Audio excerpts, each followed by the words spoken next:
Imagine saving for years, pouring every ounce of your soul into one dream.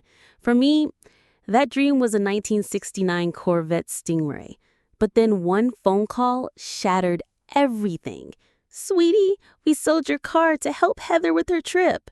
My own parents sold what they thought was my car without even asking me. What they didn't know, they hadn't sold my Corvette. And by the time I was done, they'd regret ever treating me like I was second best.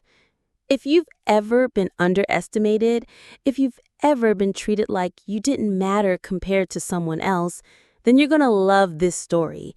Hit that like button, subscribe, and get ready, because you're about to hear how I turned betrayal into the sweetest payback my family never saw coming. I've loved classic cars since I was old enough to hold a wrench. My grandfather was the one who sparked it. He'd tell me stories about the glory days of muscle cars, the roar of the engines, the smell of gasoline, the feeling of freedom. His pride and joy had always been the Corvette Stingray, specifically the 1969. Sleek, powerful, untouchable. When I was 10, I promised him I'd own one someday. Not because of status, not because of money, but because that car symbolized everything we shared.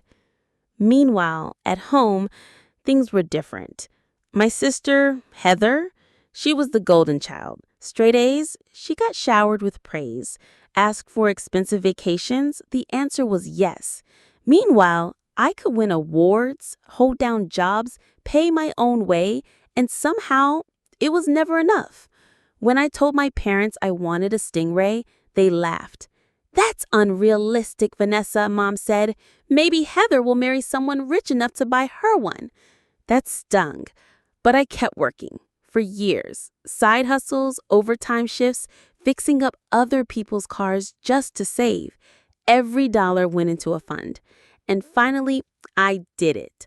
I bought my dream, a 1969 Corvette Stingray, cherry red, pure perfection. Fast forward. One weekend, I left town with my boyfriend, Ryan. He's as much of a car nut as me, and funny enough, he'd restored an identical Corvette replica. Same year, same color, even parked in the same garage sometimes. We came back Sunday night, and my car was gone. At first, I thought I was losing my mind. Did I park it somewhere else? Did Ryan borrow it? Then my phone buzzed. It was my mom. Her voice was cheerful. "Sweetie, don't be mad, but we did something wonderful for Heather. We sold your Corvette to help fund her vacation to Greece." My blood went cold. My hands shook. I could barely form words. "You what?" Mom sighed, like I was the difficult one. "Don't be selfish, Vanessa. Heather deserves this trip. You'll thank us later." I hung up. My chest was tight.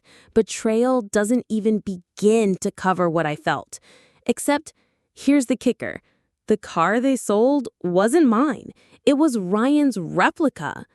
Ryan looked at me, half shocked, half grinning. "So, your parents think they sold your Stingray, but they actually sold mine?" I nodded. My anger was boiling over into something sharper. This wasn't just about a car. It was about years of disrespect, years of being treated like I didn't matter. That was the moment I decided they weren't getting away with this. First step, legal consultation. Ryan still had the title. His car, his property. My parents had no legal right to sell it. Our lawyers said we had a rock-solid case for theft and fraud. But instead of rushing to press charges, I wanted to let the weight of their mistake sink in first. So I called a family meeting, sat across from my parents in their pristine dining room. Heather was there too, scrolling on her phone, already looking up Greek resorts. I slid the paperwork across the table. "Funny thing," I said. "The Corvette you sold, it wasn't mine. It was Ryan's, and here's the title to prove it." The color drained from Mom's face. Dad started stammering. Heather finally looked up, confused. Ryan added, calm but firm. That's Grand Theft Auto, actually. We could press charges today. Silence. For once, my parents had nothing to say. I leaned forward. You spent years treating me like second best, like I didn't matter. You thought you could take my dream away to give Heather another vacation? Well, now you're going to pay every cent back. To Ryan. They tried to argue. We thought it was yours. We didn't know. It was a mistake. But the law didn't care. In the end, they had no choice. They had to pay Ryan back the full value of the car, market price, which was even higher than what they sold it for. That meant dipping into their savings, canceling Heather's little vacation fund, and facing the humiliation of admitting their golden child wasn't going anywhere. Heather threw a tantrum, of course, screamed about how unfair it was. But I just sat back and watched. For once, they were all facing consequences. And my Corvette, still safe, still mine. That day taught me something important. Sometimes revenge isn't about hurting people. It's about holding up a mirror, showing them exactly how wrong they were to underestimate you. And when the universe lines things up just right, the satisfaction is unbeatable. If this story gave you chills, smash that like button and tell me in the comments what's the most jaw-dropping revenge you've ever witnessed. And of course, subscribe for more true stories of betrayal, karma, and sweet, sweet justice.